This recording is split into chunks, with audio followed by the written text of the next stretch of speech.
এই ভিডিওটি আপনি শেয়ার করে রেখে দিতে পারেন। একদম অবাস্তব কিছু কথা বলবো, যেটা মেয়েদের অবাস্তব কিছু কথা। আপনারা হয়তো অনেকেই জানেন যে একদম পাগলের মতো কথা, অবাস্তব কথা, অযৌক্তিক কথা একদম মেয়েরাই বলতে পারে।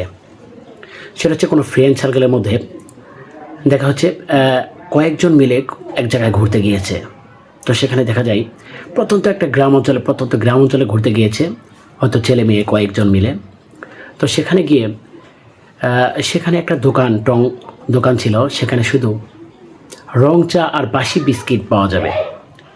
তো রং চা আর বাসি বিস্কিট ছাড়া তার দোকানে কিচ্ছু নেই। তো সেখানে এক মেয়ে বন্ধু তখন বলে ফেলল যে, ভাইয়া আপনার এখানে কি ফ্রিজের কাপ ঠান্ডা দই পাওয়া যাবে? মানে ফ্রিজের ঠান্ডা কাপ দই পাওয়া যাবে? তো আপনি একবার চিন্তা করেন, মানে যেখানে বাসি বিস্কিট আর লাল চা ছাড়া কিছু নাই, তো সেখানে উনি প্রশ্ন করতেছে যে এখানে ফ্রিজের ঠান্ডা কাপ দই পাওয়া যাবে কিনা। মানে তার ফেস এক্সপ্রেশনটা তখন এমন একটা ছিল, যেটা হচ্ছে মনে হচ্ছে সবেমাত্র পাগলা গারো থেকে সে সারা পড়লো। মেয়েদের মুখে একদম ভাই অবাস্তব কথাই মেয়েরা বলতে পারে। হয়তোবা আপনাকে কখনো বলা হয়েছিল যে আপনি এটা করবেন কিনা, বা এটা আপনি করেন, হ্যাঁ এটা তো করবাই। যদি বলে হ্যাঁ করবো, হ্যাঁ এটা তো করবাই, এটা করলে তো ওই পাইবা। যে একটা গল্প করি, যেটা একজন সাংবাদিকের স্ত্রী, যেটা সাংবাদিক, ওনার তো রাত্রে ডিউটি থাকে, হয়তো শিফটিং ডিউটি থাকে, যেটা খবর পড়ার জন্য। তো খবর পড়ার জন্য উনি যখন যায় বাহিরে, তখন বারবার ফোন করে যে হ্যাঁ তুমি এখন কোথায়, তোমার খবর শুরু হবে কয়টায়? আমার তো সোনা তুমি ঘুমাও, চিন্তা করো না, আমি আছি, আমি এখন খবর আমার এখন নাই, আমার এখন খবর নাই, আমার 10টা বাজে খবর শুরু হবে, 10টা বাজে তুমি শোনো। 9টা 50 বাজে, তখন তুমি কোথায়? তোমাকে তো টিভিতে দেখি না, তুমি খবর পড়ছো কোথায়? তুমি তো দেখা যায় তখন তার হাজব্যান্ড কি উত্তর দিবে যে দেখো এখনো 10টা বাজেনি, এখনো 10টা বাজে নাই, তুমি একটু অপেক্ষা করো, একটু পরে আমার খবর শুরু হবে, তখন দেখো। তোমাকে তো দেখা যায় না।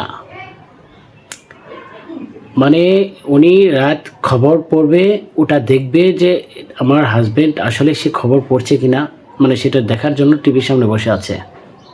বুঝতে পারছেন মেয়েদের অদ্ভুত চাওয়া ভাই এটা। এখন অফিসে যাওয়ার জন্য হাজব্যান্ড তখন তাড়াহুড়া করছে, যখন সময় থাকে না। বিভিন্ন অফিস আদালতে যারা যায় তাদের কাছে কখনো সময় থাকে না। দেখা যায় সকালে উঠে তখন পায়ের আপনার করবে, আপনার পায়ের জুতা পরবে, জুতা পরার সময় তখন দেখা যায় মোজা খুঁজে পায় না। অনেক সময় দেখা যায় অনেকগুলো মোজা থাকে, মোজা কিন্তু খুঁজে পাওয়া যায় না। মোজা অনেকের যারা কেস ইউজ করে তাদের কিন্তু মোজা অনেক বেশি থাকে, কেস পাওয়া যায় না। তো তখন দেখা যায় যে তার বউ তখন নিয়ে আসছে যে একটা লাল রঙের মোজা আর একটা সাদা রঙের মোজা। তো মোজা তখন থাকবে, তো ওটা তো পায়ের ভিতরে থাকবে। তখন হাজব্যান্ড বলতেছে তুমি এই 2 কালারের 2টা মোজা নিয়ে আসছো কেন? আমাকে একটা কালারের মোজা দাও। বুঝলাম না কী নিয়ে আসছো এগুলা। তখন উনি লাভ দিয়ে বলতেছে একদম অবাস্তব কথা যে তোমার এই মোজা তো থাকবে জুতার ভিতরে, মোজা থাকবে জুতার ভিতরে, এখানে ম্যাচিংয়ের কি আছে? এখানে ম্যাচিং করবে কেন? মামা মাথায় নষ্ট যে এখানে কেন তুমি ম্যাচিং করবা? তখন বলতেছে তোমার ম্যাচিং করার কি আছে? তুমি কোথায় মিটিংয়ে যাবা, মানে কার সাথে তোমার মিটিংয়ে যাবে, কোথায় মিটিং করবা, কার সঙ্গে মিটিং করবা, মানে যে কোথায় তোমার মানে সব কিছু ম্যাচিং করে যেতে হবে। তোমার মোজা থাকবে ভিতরে, জুতার ভিতরে, সেখানেও তোমাকে ম্যাচিং করতে হবে। তুমি কার সাথে মিটিং করতে যাবে, কোথায় মিটিং করতে যাবে? সেদিন মনে করেন যে অফিসই মাটি ভাই। এই একদম অবাস্তব কথা একদম মেয়েরাই বলতে পারে। মেয়েদের দ্বারাই অবাস্তব কিছু কথা আসলে বলা যায়।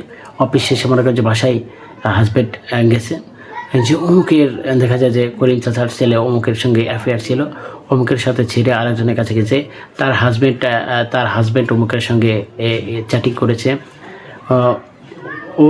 ওর সঙ্গে ভেগে গেছে, ওর বাড়িতে ভাড়াটিয়া আসছিল, ভাড়াটিয়ার সঙ্গে প্রেম করছে। মানে এইগুলা শুনতে মনে করেন যে বাসায় যাওয়ার পরে মানে পুরো বিশ্বের একটা খবর সেটা মানে দিয়ে দেয় হাজব্যান্ডের মাথায়, যে এই খবরগুলো আপনারা শুনুন। তো যাই হোক, সুপ্রিয় দর্শক শ্রোতা, মানে অবাস্তব কিছু কথা আমি বললাম, যে অবাস্তব কথা একদম মেয়েরাই বলতে পারে, যেটা পুরুষ মানুষ কখনো বলতে পারে না। তো ভিডিওটি ভালো লাগলে দেখবেন। আল্লাহ হাফেজ।